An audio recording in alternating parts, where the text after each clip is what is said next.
L'épisode de cette semaine est une présentation de Midi Santé. Midi Santé est une entreprise existant depuis 1996 spécialisée dans la confection et la livraison de repas santé destinés aux enfants en service de garde, en garderie et en milieu familial. Chacun des repas est conçu frais chaque jour avec des ingrédients de première qualité et c'est ce qui fait leur renommée. Pour plus d'informations, c'est le 1-877-240-4866. Donc, cette semaine, en Entretien avec un guerrier, on reçoit un guerrier de kickboxing. On n'en a pas eu beaucoup sur la chaîne, mais Hugo, c'est un guerrier. Écoute, il a tellement d'expérience, il a un background vraiment riche en karaté, en taekwondo. Après ça, il va en kickboxing. Donc, c'est vraiment quelqu'un qui a beaucoup de connaissances sur le combat. C'était vraiment le fun de parler avec lui. Une mine d'or d'informations de combat. Tu vois tu vois que c'est une bonne personne aussi. Il parle de son ancien professeur avec beaucoup de respect. J'ai bien aimé ma conversation avec lui. C'était super le fun. Si vous voulez supporter le podcast, si vous connaissez la musique, laissez des likes, laissez des commentaires, partagez les épisodes.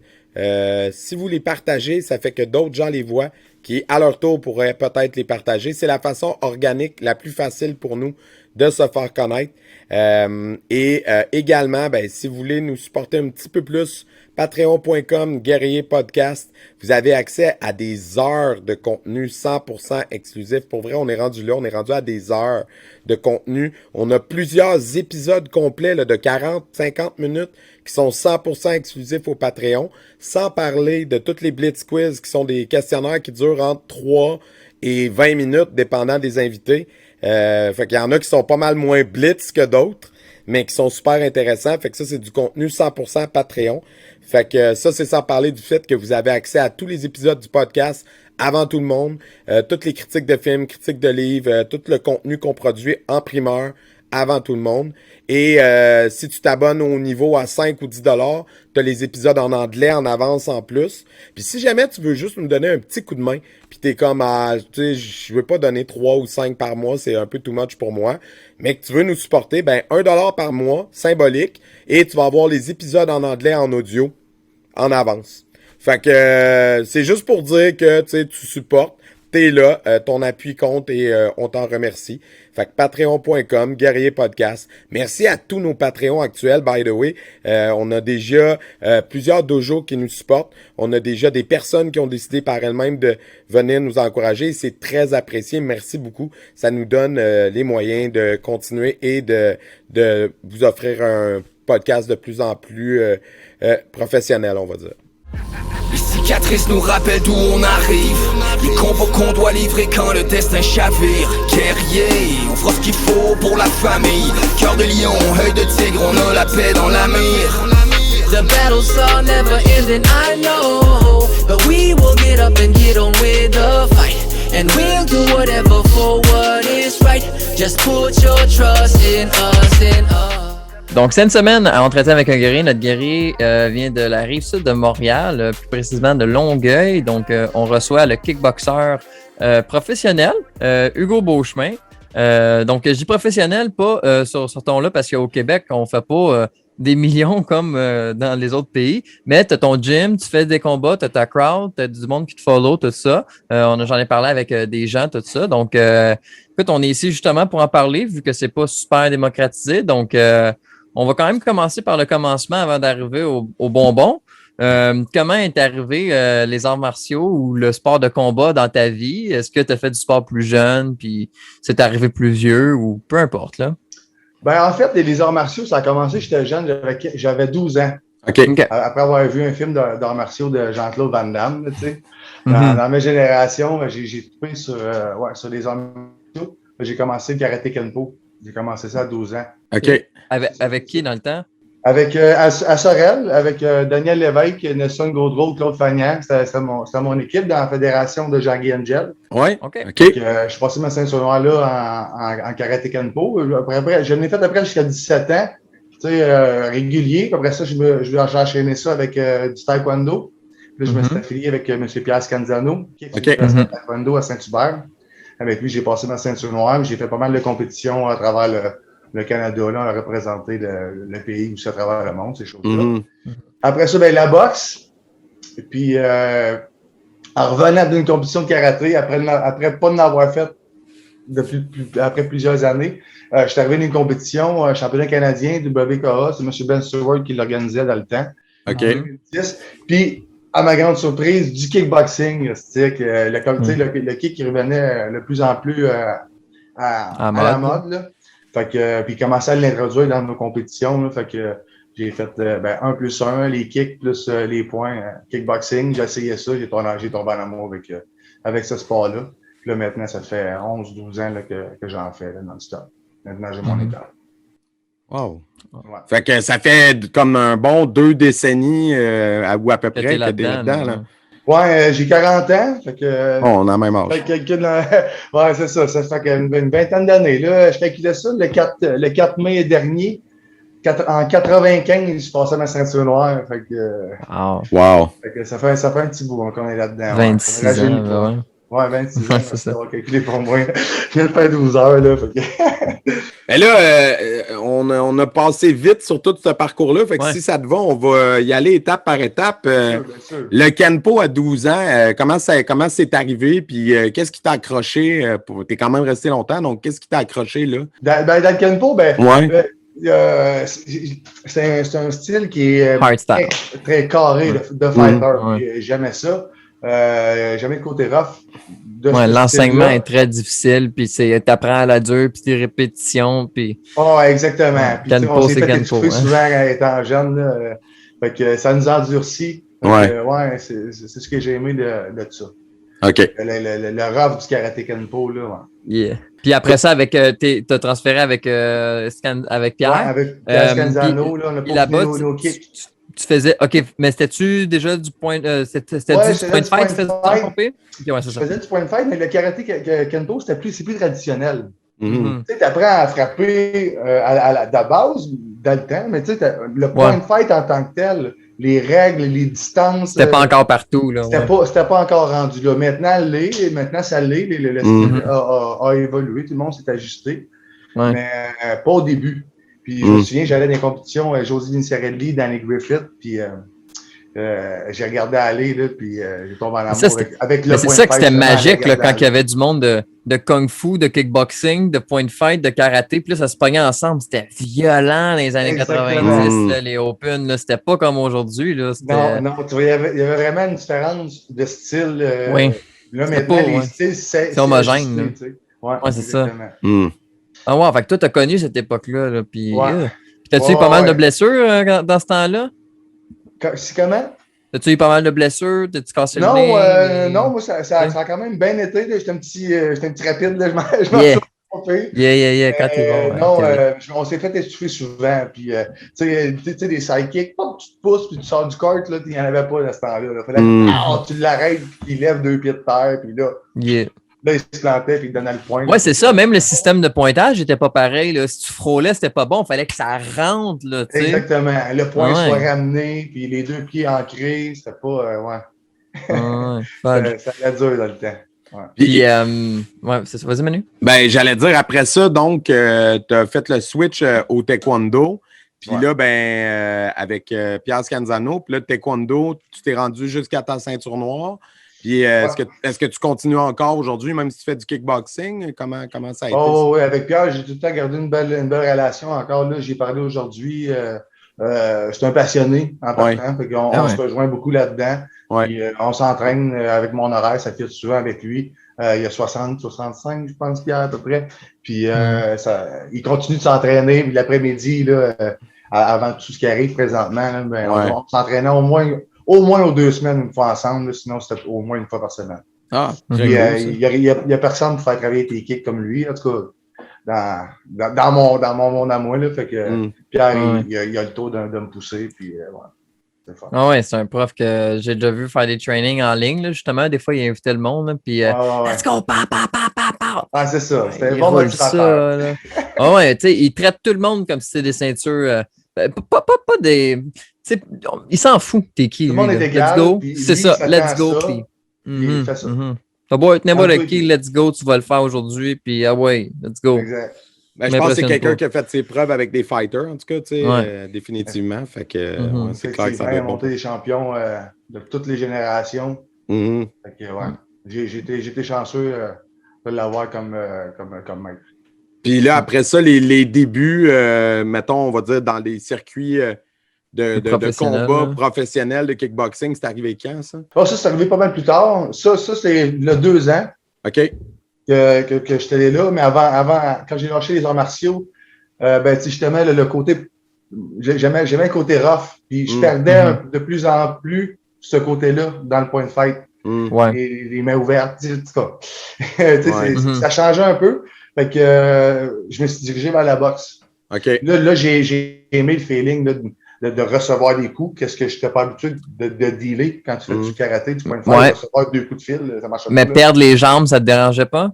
Non, parce que j'étais ouvert à faire j'étais ouvert à apprendre d'autres choses. Ouais, c'était Comme quand je passais du taekwondo au karaté, c'est pas mal la même chose. C'est des kicks, mais c'est tellement pas la même technique, c'est pas la même position, c'est pas les mêmes hanches. Fait que ça a été quand même un défi pour moi de m'ajuster pour changer mon style. Puis c'était un peu le même défi que j'avais pour la boxe. Puis j'avais bien aimé ça, me donner un côté un peu plus de continu. Non, mais c'est ça, non, mais je veux dire, tu sais, après 12-20 ans entraîné les jambes, les mains, tout sort, là, après ça, d'aller juste les mains, le genou, moi, il me levrait, là, ça serait pas long. Mais dans tes poignets, là, PAM! Ben, c'est sûr qu'au début, excusez-moi. C'est sûr qu'au début, là, ça me manquait. Mais je te dirais que c'était pas autant. C'est pas. Ce que j'ai eu plus de misère à me départir, c'était pas de pas kicker, c'est de me départir du style. La façon de combattre, là. Ouais.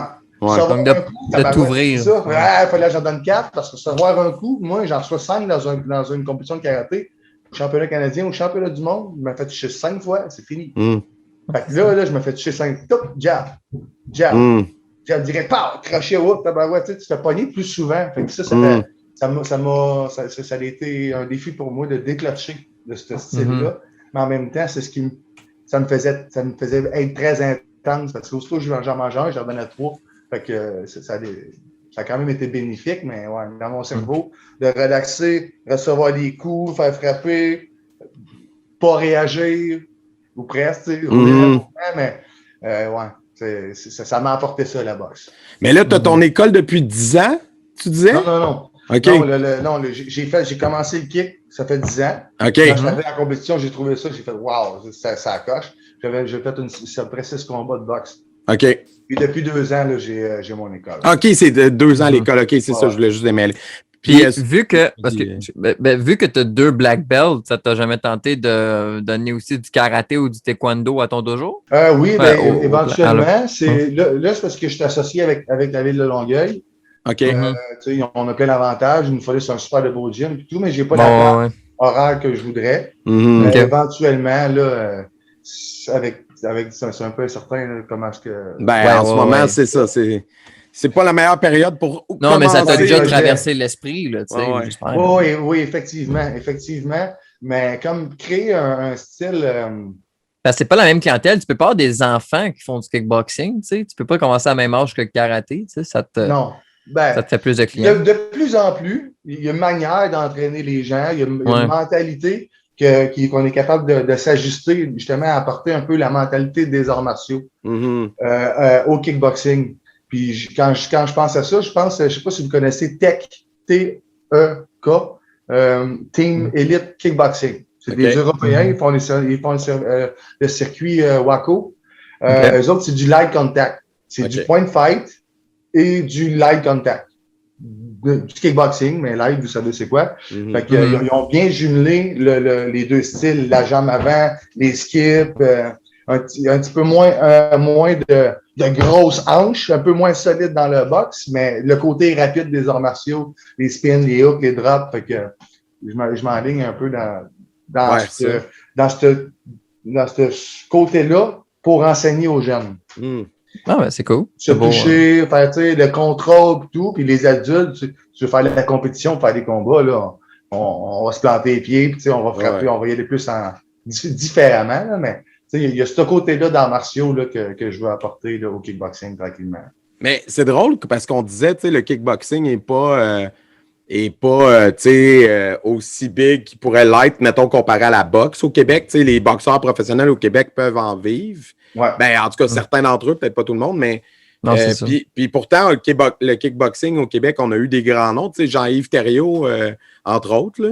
Ouais. Mais, tu sais, il y en a quand même plusieurs qui sont passés par là puis qui ont fait leur marque. Puis pourtant, ça blow up pas, genre. Comment t'expliques ça? Ben, tu sais, ça prend des têtes d'affiche. Tu sais, ça prend une vedette pour créer un engouement, pour que les gens s'inscrivent dans les écoles, ils aient le goût de s'entraîner, ils aient le goût de faire comme cette personne-là. Ouais. Il y avait Jean-Yves Thériault dans le temps.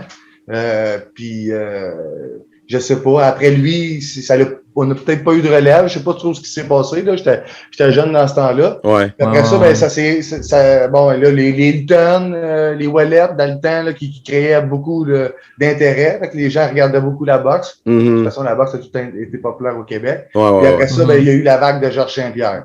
Fait que, encore là, du UFC. Fait que là, une vedette. Fait que, tu sais, dans tous les pays où il y a une vedette qui performe, là, tu sais, je pense qu'en entour, là, la relève, ça bouille en entour, là, puis ça graine tranquillement pas vite. Je pense que c'est ce qui a manqué un peu là, au niveau du kickboxing, parce que le kickboxing en Europe, là, c'est beaucoup, en tout cas, je sais pas si c'est beaucoup plus populaire que l'MMA, mais il y a des écoles là-bas, puis il y a des fighters. C'est plus populaire qu'ici, en tout cas. Ah ouais, vraiment. Okay. Moi, j'étais allé m'entraîner en tout cas, en Europe, la place m'échappe. J'ai pogné à Bruxelles, ouais. J'ai pogné mes armes là-bas, là. Les gars sont habitués, de la compétition, les mains, les pieds, ça mêle un peu le Muay Thai avec le kickboxing, des coups de pied en force, des coups de pied en vitesse. Fait que là-bas, il y a c'est souvent ça que j'entends, hein, tu sais, des fighters, c'est qu'au Québec, il y a beaucoup de styles de combat, premièrement. Puis on n'est pas beaucoup à haut niveau, fait que c'est difficile de maintenir un haut niveau de compétition. Pas difficile, mais tu comprends ce que je veux dire versus ces gars-là que crème. Ils ont 22 jours dans la place ou dans la ville, puis ils sont 25 gars par 2 jours. Je suis le seul gars de la Rive-Sud qui fait ça. Je suis le seul gars de la Rive-Sud qui fait du kickboxing. Si je veux m'entraîner, je vais aller à la Rive-Nord avec un gars. Tu sais, c'est comme. Ou c'est contre un gars que je vais me pogner éventuellement. C'est comme. Ouais, c'est ça. Tu sais, moi, à un moment donné, j'ai fait du point fight. J'étais arrivé à 18 ans. J'avais plus personne pour m'entraîner. Personne. Le monde faisait plus de combat. Les seuls, c'était ça arrive nord. J'étais comme, ben là, c'est mes adversaires en compétition. C'est comme, après ça, tu arrives en compé, les combats, ils finissent 1-0 parce que tu le connais de même. Là, c'est plate. Là. Exactement. C'est à côté-là. Le monde est plus petit ici. Là. Ah, mais l'Europe, c'est ça. C'est que, tu sais, c'est gros de même. Ils sont 80 millions. Nous autres, on est gros de même, puis on est 8 millions. Là, fait que, on manque un peu de.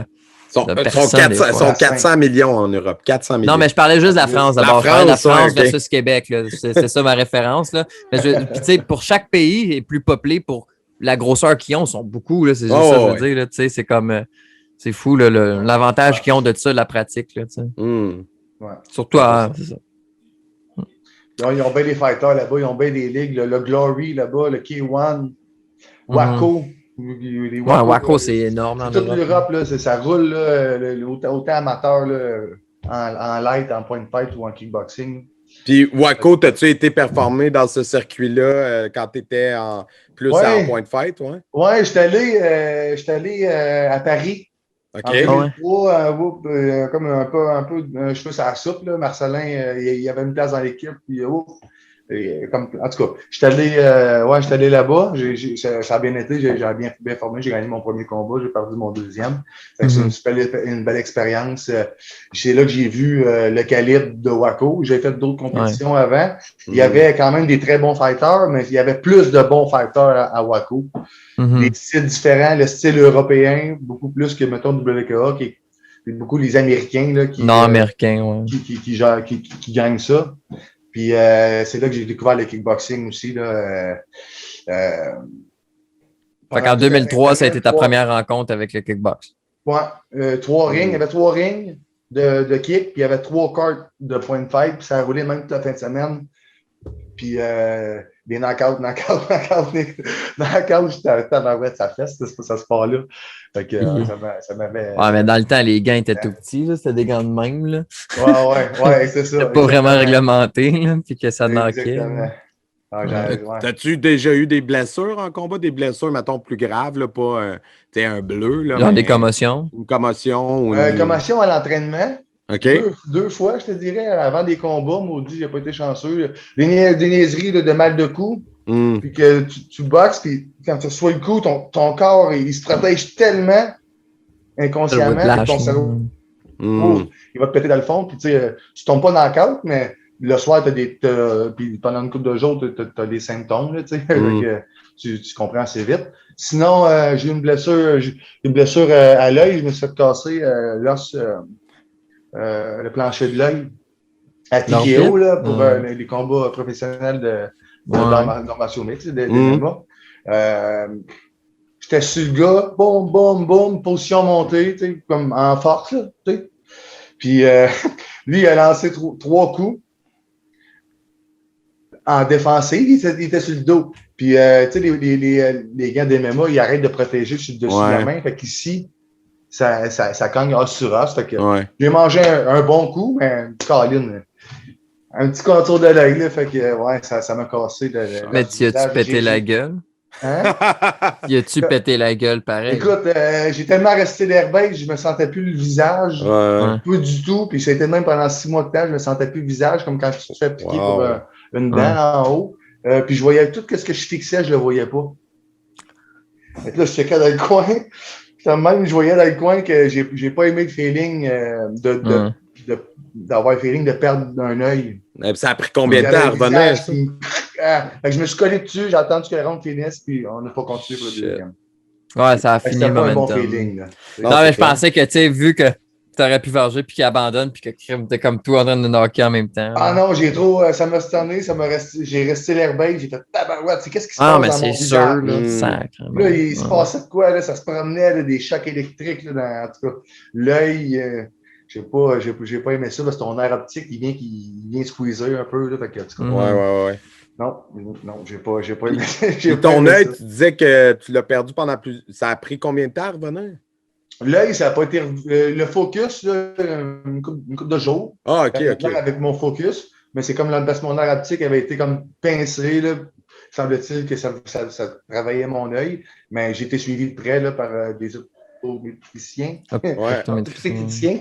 Optométrice. Fait que, c'est ça. Fait que, non, tout est beau. J'ai peut-être un petit quelque chose de millimètre plus bas, les millimètres plus loin. Mais si je me serais fait mettre une pin, une plaque, j'aurais eu trop de danger que de recevoir par après. Puis ça coupe le nerf optique. Fait que j'ai préféré ça. Puis ça fait le job. J'ai repassé un autre test par après parce que après ce combat-là, il a fallu que je fasse une demande. Puis là, ils ont demandé les tests plus poussés, voir savoir si mon œil était correct. Puis, j'ai tout passé au la main. Fait que c'est vraiment bien checké. Là. Ouais, c'est bien contrôlé. Si j'aurais eu le focus, tu sais, s'il aurait senti un petit quelque chose là, qui aurait pas fait dans mon œil, il ne m'aurait pas décevoir. Soit un angle ou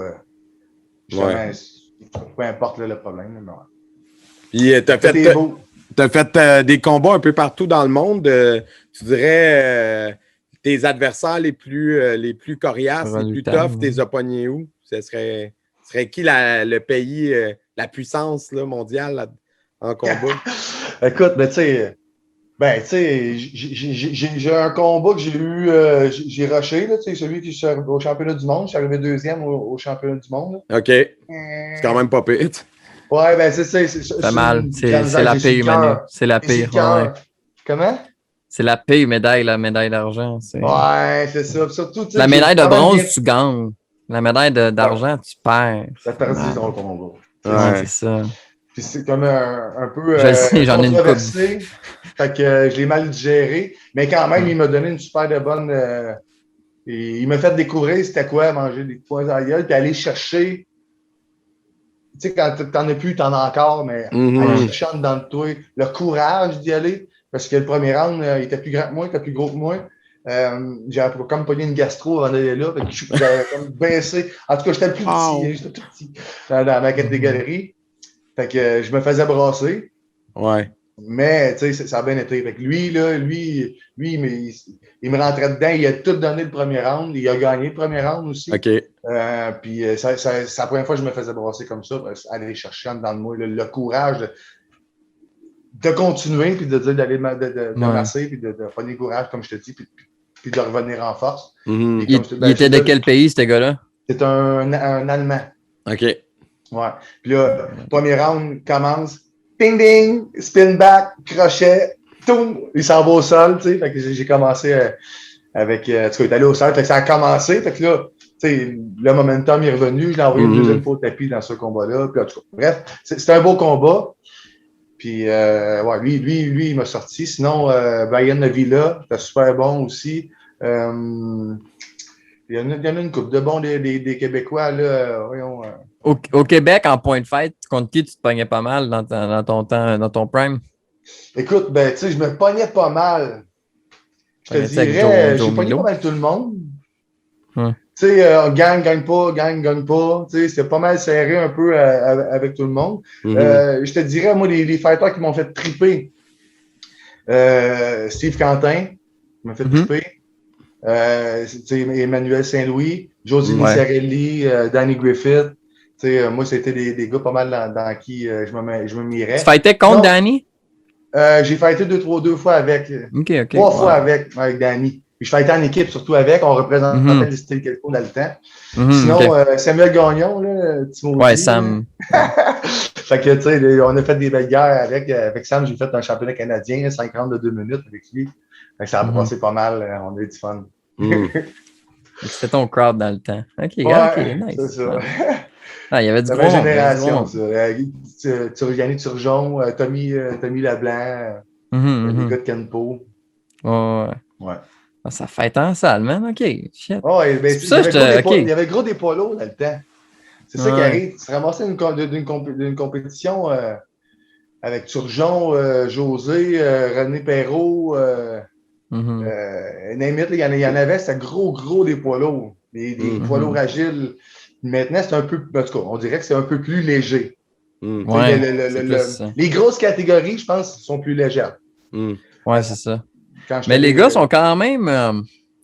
C'est quand même un bon poids. Là. C'est plus du genre entre 170, 190 à cette heure. C'est tout en bas de 200. OK, quand même. C'est quand même. Là, à 190, là. Ouais, ça commence à être pas pire. Il y en a puis il y a quand même la vitesse à ce poids-là. Ouais. Mais tu sais, les divisions les plus grosses, c'est pas les 65, 70 et moins. Là, mettons la division à Robbie, Lavoie, là, qui sont plus petits.